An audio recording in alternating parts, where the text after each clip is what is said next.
Good day, everybody, and welcome to another edition of the Military and Foreign Affairs Network. I am your host, the voice of reason. And yeah, we're doing another video today. Another video. Unfortunately, it is being reported that Gonzalo Lira has died in Ukrainian custody. So Gonzalo Lira was a person who was living in Ukraine. He's an American citizen. He was on the Tucker Carlson show. He had made some allegations against the Ukrainian state. And those allegations that he made that were his own opinion, whether you agree or disagree with that opinion, is irrelevant. But the Ukrainians thought it enough to put him in prison, and now he is dead. So why did the Ukrainians arrest and place Gonzalo Lira in prison without trial? This beacon of democracy, this shining beacon of democracy, which is the Ukraine.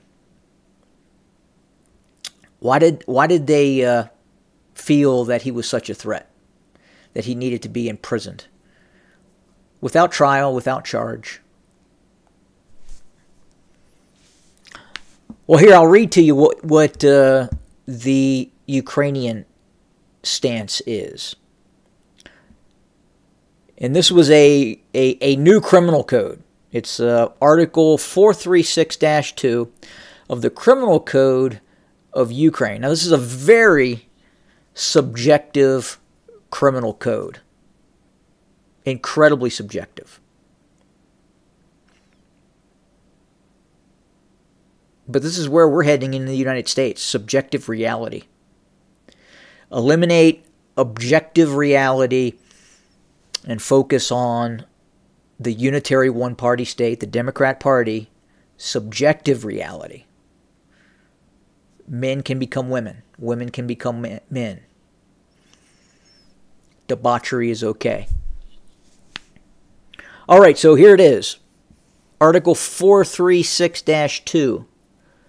Of the Ukrainian Criminal Code. Publicly justified the Russian invasion by claiming that a neo-Nazi regime had allegedly been set up in Ukraine. Allegedly. Denied the facts of Russian missile strikes on Ukrainian cities. Massacres of civilian Ukrainians by Russian invaders in Bucha and other cities.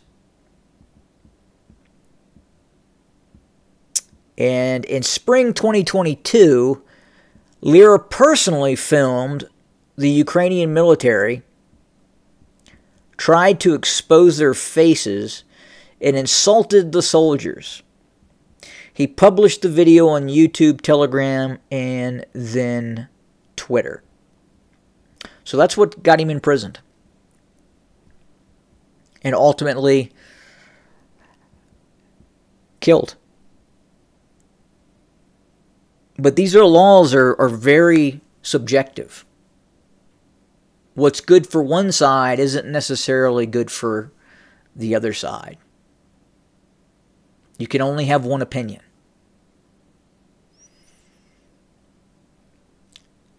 Millions and millions of Russian speakers in eastern Ukraine have this opinion. That's why we observed a state of civil war in eastern Ukraine.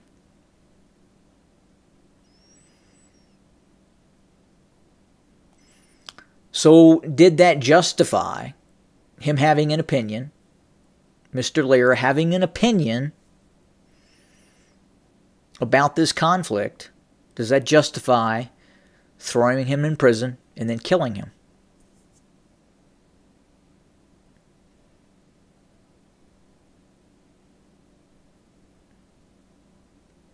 What do you think? I would just assume that if the voice of reason decided to take a trip to Ukraine, I certainly would be arrested. I certainly would be arrested and put in prison. I'm almost 100% certain that would occur. What do you think? Think I would be put in prison by the Ukrainians? By this beacon of democracy?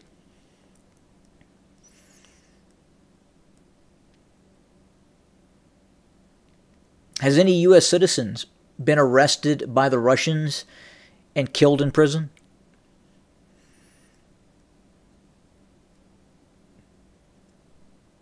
No? Well, there you have it.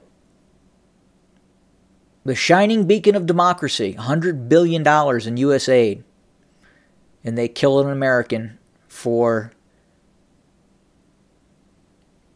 essentially thought crime. Have a good day.